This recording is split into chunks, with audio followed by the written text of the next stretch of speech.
को जय मसीह की प्रभु आप सभी को बहुत आशीष दे। क्या आपको पता है कि जीवित बलिदान किसे कहते हैं? अगर आप जीवित बलिदान प्रभु को चढ़ाओगे ना तो देखना प्रभु बहुत खुश होगा। ये जीवित बलिदान किसे कहते हैं, ये प्रश्न है। अगर हम नए नियम में देखें, अगर पुराने नियम में देखें, पुराने नियम में लिखा है कि परमेश्वर सिद्ध प्रेम से प्रसन्न होता है, और लिखा है वो बलिदानों से उतना प्रसन्न नहीं होता जितना कि अपनी बात के मारे जाने से होता है। और उसकी बात यह है कि हम एक दूसरे से प्रेम करें, है ना। और जीवित बलिदान किसे कहते हैं? जो उसके ग्रहणियों के, लिखा है परमेश्वर को जीवित, पवित्र और उसको भावता हुआ बलिदान चढ़ाओ, लिखा है ना नए नियम में। और हम आगे पढ़ते हैं, नए नियम के आगे की तरफ जाते हैं तो यह भी लिखा है कि जो चुप रहकर दुख को सहता है वही परमेश्वर को भाता है। जो चुप रहकर दुख को सहता है ना, यही जीवित बलिदान है मेरे भाई और बहनों, यही जीवित बलिदान है। और इसी पर आग उतरती है। जब आप चुप रहकर दुख को सहते हो ना तो ये परमेश्वर को भाता है और प्रभु इस बात को देखता है और उसका प्रतिफल आपको देगा। चाहे आपकी चार लोगों ने चौड़े में बेइज्जती करी है, अगर आपने चुप रहकर सह लिया तो ये जीवित बलिदान है। और इस बलिदान को प्रभु ग्रहण करेगा और आपका सर ऊंचा करेगा। चार में नहीं, 400 लोगों में। ये सच्चाई है। अगर 4 लोगों में आपकी बुराइयां हुई हैं, बेइज्जती हुई है, तो भरी भीड़ में आपका इज्जत मान सम्मान कराएगा अगर आप चुप रहोगे तो। क्योंकि लिखा है जो चुप रहकर दुख को सहता है यही परमेश्वर को भाने वाला बलिदान है। इसे जीवित बलिदान कहते हैं। अगर हम देखें यूसुफ को उसके भाइयों ने गड्ढे में डाल दिया और कितनी बार बेच दिया और उसको मारा, उसको कूटा। उसने बलिदान किया क्या? उसने आंख के बदले आंख, चांटे के बदले चांटे, गाली के बदले गाली, बुराई के बदले बुराई, बेचने के बदले बेचना नहीं करा। वो चुप रहकर सहता रहा। उसको व्यभिचार में फंसाया गया तब भी वो सहता रहा। उसने अपनी सफाई नहीं दी, वो सहता रहा। उसको पता था कि मेरा परमेश्वर मुझे देख रहा है, एक समय आएगा वो मेरा न्याय करेगा। उसने अपनी लड़ाई खुद नहीं लड़ी, इसलिए परमेश्वर ने उसको कुछ समय बाद राजा बना दिया। और जितनों के बीच में बेइज्जती हुई थी वो सब के सब सर झुकाकर, घुटने टिकाकर उस यूसुफ के पास आए थे।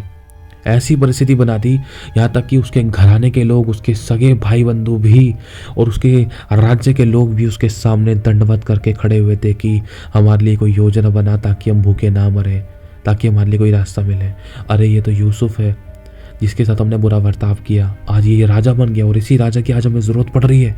और अगर ये राजा अगर हम पर दया करे तो हम बच जाएंगे। और उस यूसुफ ने एंड तक उन लोगों पर दया की, अपने विरोधियों पर, अपने शत्रुओं पर दया की। क्यों? क्योंकि ये प्रभु का गुण है और यही प्रभु को भाता है। अगर यूसुफ अपनी लड़ाई खुद लड़ लेता, जिन भाइयों ने उसको गड्ढे में गिराया, अगर वो खुद भी दूसरों को गड्ढे में गिराता तो परमेश्वर का कोई काम नहीं होता वहाँ पर। लेकिन मेरे भाई और बहनों, यूसुफ ने अपनी लड़ाई खुद नहीं लड़ी। यूसुफ ने अपनी लड़ाई को, अपने न्याय को परमेश्वर के हाथों में सौंपा, प्रभु के हाथों में सौंपा। प्रभु की इच्छा के अनुसार वो चलता गया। उसने धीरज धरा, चुप रहकर सहता रहा। उसको व्यभिचार में फंसाया गया, झूठे व्यभिचार में फंसा दिया गया और जेल में कई सालों तक बंद कर दिया गया।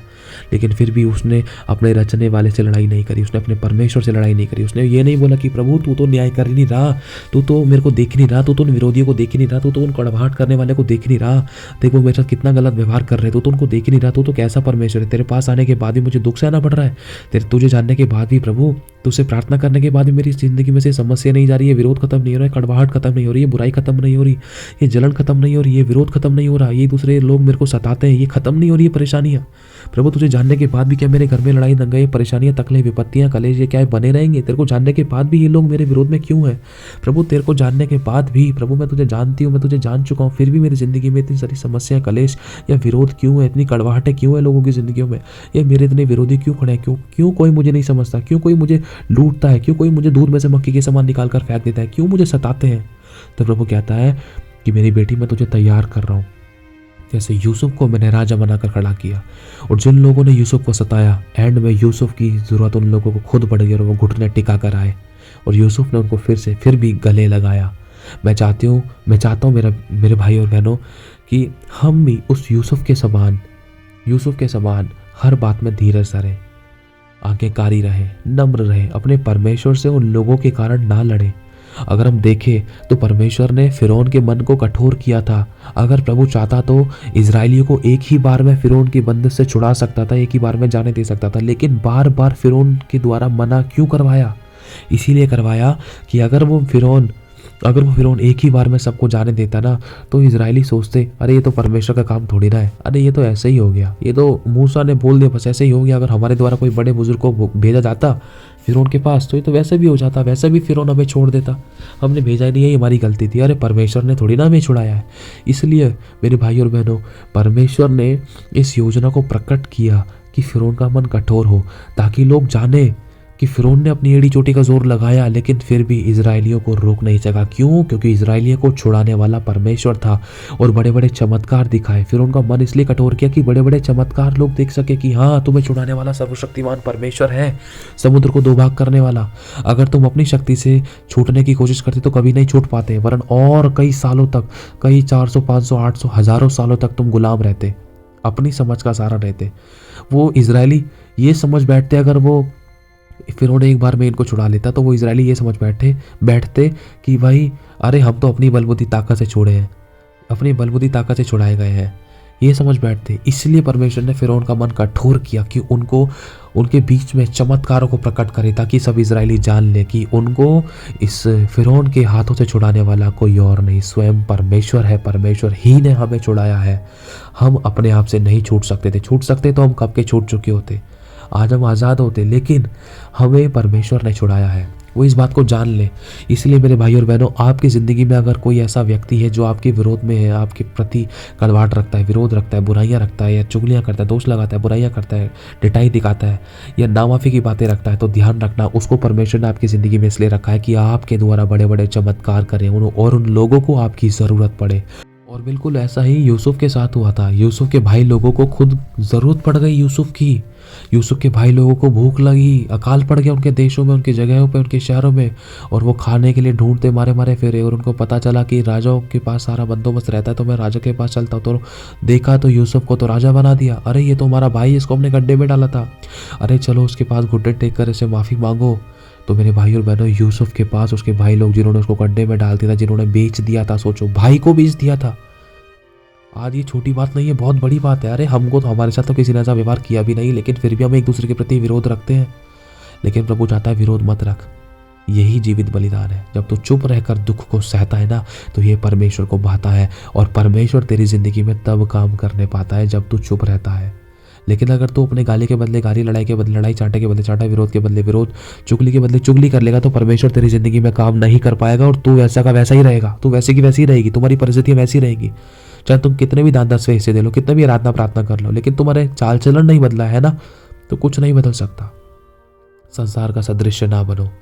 कोई गाली गलौज करे तो तुम भी गाली गलौज ना करो, तुम चुप रहकर उसको सह लो। तुम्हारे मन के नया हो जाने से तुम्हारा चाल चलन भी बदलता जाए, तब मैं तुम्हारी जिंदगी में काम करूंगा। तो ये तरीका, ये जीवित बलिदान है। देखो एलिया को देख लो, एलिया को जब भूख लगी वो चुप रहा, परमेश्वर ने उसको खिलाया। वो एलिया लड़ा नहीं परमेश्वर से, परमेश्वर ने स्वयं अपने स्वर्गदूत के द्वारा खिलाया, सारपत के विधवा के द्वारा खिलाया, कौवे के द्वारा रोटी खिलाई। सोचो, वो चाहता तो लड़ सकता था, प्रभु मैं तो तुझे जानता हूँ, मैं तो सर्वशक्तिमान परमेश्वर का दास हूँ, मैं फिर भी क्या भूखा रहूँगा? तो क्या मुझे भूखा रखेगा? तो क्या मुझे घटी में रखेगा? तो क्या मुझे प्यासा रखेगा? लिखा है परमेश्वर ने वहाँ का नाले का पानी सुखा दिया और कौवे ने रोटी लाना बंद कर दिया। लेकिन फिर भी मेरे भाई और बहनों, एलिया कभी परमेश्वर से नहीं लड़ा। उसने ये सोचा कि मैं प्रभु का दास हूँ, मुझसे ज़्यादा चिंता मेरे पिता मेरे परमेश्वर को है। वो अपने समय पर मेरी ज़िंदगी में काम करेगा, वो मुझे भूखा नहीं मरने देगा। उसको पता है मेरी ज़िंदगी में किस चीज़ की ज़रूरत है, मुझे बस धीरज धरना है।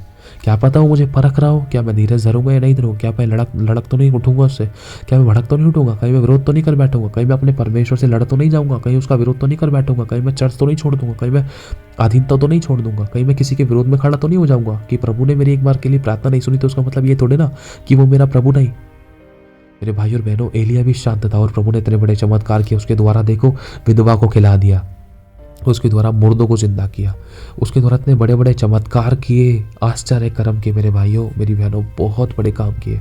क्यों? क्योंकि परमेश्वर को काम करने का उन लोगों ने मौका अपनी जिंदगी में दिया। आज हम मौका नहीं दे रहे, आज हमको झट से हथेली पे सरसों चाहिए, झट चट मंगनी पट गया। आज हमें बीज मोते के साथ ही टप से आम चाहिए। आज हम धीरज नहीं धरना मांग रहे हैं। आज हम सोच रहे हैं सामने वाला इंसान बहुत जल्दी बदल जाए। नहीं बदल सकता है, सोचने से नहीं बदलता है, हमारे कहने से नहीं बदलेगा। हमारे व्यवहार को देखकर, हमारे चाल चलन को स्वयं देखकर वो बदलेगा। वो देखेगा कि हाँ, अरे मैं तो उसको कितना गाली बक रहा हूँ, बुराई कर रहा हूँ, उसके ऊपर हाथ उठा रहा हूँ, लेकिन ये फिर भी यीशु यीशु फिर भी चुप रह रही है, फिर भी नम्र और दीन है, फिर भी मेरी चुप रहकर दुख को सह रही है। अरे अब से नहीं हाथ उठाना इसके ऊपर, अब से नहीं गाली बकनी। सच में इसका यीशु सच्चा है, उसने इसको अच्छी बातें सिखाई है, उसने इसको सहना सिखाया है। अरे नहीं, अब मेरा हाथ नहीं उठता इस बेचारी पर। क्यों उठाऊँ उसमें हाथ? आपके व्यवहार को देखकर, आपके सहने को देखकर सामने वाले का कठोर हृदय नम्र प्रभु करेगा। ये सच्चाई है। पतियों के मनों को परमेश्वर बदलेगा, भाइयों के बहनों के मनों को परमेश्वर बदलेगा। कब? जब आप अपने हिस्से का काम करोगे, जब आप चुप रहकर दुख को सहोगे। यही जीवित बलिदान है और यही परमेश्वर को भाता है। और इसी बलिदान के ऊपर परमेश्वर आग उतारता है। आग क्या है? छुटकारा है। आग क्या है? परमेश्वर का उत्तर है। आग क्या है? दुष्टों का नाश है, दुष्ट आत्माओं का नाश है, बदरूहों का नाश है, गड़बड़ियों को, बीमारी को, परेशानियों को नाश करती है वो आग जो परमेश्वर की ओर से आती है। और वो आग परमेश्वर का उत्तर है जो आपने प्रार्थना की है, जो आपने चुप रहकर दुख को सहा। आपको लग रहा है कोई नहीं देख रहा है, लेकिन प्रभु देख रहा है, प्रभु सुन रहा है, प्रभु जान रहा है, प्रभु समझ रहा है। यही जीवित बलिदान है। आप यीशु को देख लो, आप पौलुस और सिलास को देख लो। उन्होंने जीवित बलिदान चढ़ाया, सही होने के बाद भी उनको सताया गया, उनको दुख दिया गया, उनको कोड़े मारे गए, लेकिन फिर भी उन्होंने माफ़ किया। उनके माफ़ करने के द्वारा लोगों ने उद्धार पाए, चमत्कार, उनके अंदर सामर्थ आई। उनके माफ़ करने के द्वारा बड़े बड़े चमत्कार हुए, वो आगे बढ़ते गए, वो प्रभु के प्रिय बनते गए और वो तीसरे स्वर्ग तक उठा लिए गए। मेरे भाई और बहनों, उनके द्वारा चेले तैयार हुए, कलीसियाँ स्थापित हुई, बड़े बड़े चमत्कार हुए। जो नामुमकिन था वो मुमकिन करके दिखाया प्रभु ने उन लोगों के द्वारा। क्यों? क्योंकि उन्होंने चुप रहकर दुख को सहा। उनके मुंह पे थूका गया। अगर आज आपके और मेरे मुंह पे कोई थूके ना, हमसे सहन नहीं होता, हमसे बर्दाश्त नहीं हो सकता। लेकिन सोचो, सही होने के बाद भी उनके मुंह पर थूका गया, उनके वस्त्र फाड़े गए, उनको नंगा कर दिया गया, उनको मार दिया गया। क्या उससे बढ़कर सताव सह रहे हो? नहीं, हमारा सताव तो कुछ नहीं, हमारी परीक्षा तो कुछ नहीं। हम तो छोटी सी बात में ही भड़क उठते हैं और प्रभु से लड़ बैठते हैं, कोर्ट केस तलाक कर देते हैं, घरों को छोड़ के चले जाते हैं, भवनों को छोड़ देते हैं। ये क्या सताव है? जब बढ़ने को होते तो सताव आता है। अगर उस चीज़ को चुप रहकर सहते हैं ना, तो परमेश्वर हमें बढ़ाता है। बस 99 तक हम भरोसा रख लेते हैं, लेकिन जैसे ही 100 पर पहुंचने वाले होते हैं ना, इतने में ही हम झुंझला जाते हैं, कुड़कुड़ा जाते हैं, बड़बड़ा जाते हैं। इसलिए शुरू से, पहली से गिनती शुरू करनी पड़ती है। इसलिए एक क्लास को दोबारा पढ़ना पड़ता है, बार बार परीक्षा में फेल होते हैं। मेरे भाई और बहनों, आज प्रभु चाहता है हम जीवित बलिदान परमेश्वर को चढ़ाएं। जो चुप रहकर दुख को सहता है वही परमेश्वर को भाता है, वही भावता हुआ बलिदान परमेश्वर के ग्रहण योग्य है। यिर्मयाह को देख लो, एलिया को देख लो, एलीशा को देख लो, और यीशु के चेलों को देख लो, और भी कई परमेश्वर के दासों को देख लो, अब्राहम को देख लो, दाऊद को देख लो, सुलेमान को देख लो। उन्होंने बलिदान चढ़ाए, अपने आप को भी उनके आगे समर्पित किया। और अब्राहम को देख लो, अब्राहम का मन अपने बेटे की तरफ इतना लग गया था। सोचो, अपने बेटे तक को भी परमेश्वर की आज्ञा के अनुसार उसको चढ़ाने के लिए आ गया, लेकिन परमेश्वर ने उसको बस टेस्ट करना चाहा। हकीकत में उसके बेटे की जान नहीं ली, प्रभु बस चेक कर रहा था कि कहीं तो मुझसे लड़ तो नहीं बैठेगा अब्राहम। कि परमेश्वर तूने जिस बेटे को दिया तो उसी को मेरे से मांग रहा? नहीं, मैं तुझे छोड़ दूंगा, नहीं मैं नहीं चढ़ा रहा बलिदान। प्रभु टेस्ट करना चाह रहा था उसके मन में क्या है। लेकिन अब्राहम बिल्कुल भी परमेश्वर से नहीं लड़ा, बिल्कुल भी परमेश्वर के विरोध में नहीं गया, वरन चुप रहकर दुख को सहा। उसने ये सोचा, अरे जिस परमेश्वर ने मुझे बेटा दिया है वो तो और बेटे संतान देने की सामर्थ्य रखता है। अगर उसने मेरे से एक मांगा भी है तो मैं उसके लिए क्यों ना करूँ? दिया भी तो उसी नहीं है मेरे पास। मैं तो निर्वंश था, लेकिन अभी जो मेरे को वंश मिला है वो तो परमेश्वर ही की ओर से मिला है ना। तो मैं क्यों ना लूँ, क्यों ना सुनूं उसकी बात, क्यों ना उसको बलिदान करके चढ़ाऊं। जैसे ही वो चढ़ाने को हुआ, इतने में परमेश्वर ने उससे मना कर दिया, नहीं अब्राहम रहने दे, मैंने तेरे मन को जांच लिया, तो अपने बेटे को बलि मत कर, मैं तुझसे प्रेम करता हूँ। मैंने तो बस तुझे परखना चाहा, क्या तू इस परीक्षा के समय कहीं तू झुंझलाएगा तो नहीं, कहीं तू मुझे छोड़कर तो नहीं चला जाएगा, कहीं तू अपने बेटे में लिप्त तो नहीं हो जाएगा, कहीं तू मेरा विरोध तो नहीं करेगा, कहीं तू मुझसे लड़ेगा तो नहीं। यही जीवित बलिदान है। अब्राहम तू चुप और नम्र रहा, तू रोया तो, लेकिन तू मुझसे लड़ा नहीं। तू अकेला पड़ गया, लेकिन तू मुझसे लड़ा नहीं। तू घटी में रहा, तू दुख में रहा, तू समस्या में रहा, तू कलेशों में रहा, तेरा कलेजा फटने को हुआ, लेकिन फिर भी तू मुझसे बैर नहीं किया, तूने मुझसे लड़ाई नहीं की, तूने मेरा विरोध नहीं किया। तू चुप रहा कि हाँ, मेरा परमेश्वर मार्ग निकालेगा। और देख, आज तेरे लिए मार्ग निकाल दिया। जा, तेरा वंश पृथ्वी के बालू के किनकों के समान होगा, अनगिनत तारों के समान होगा। और ये बात परमेश्वर ने अब्राहम से कही और ये आशीष मिली।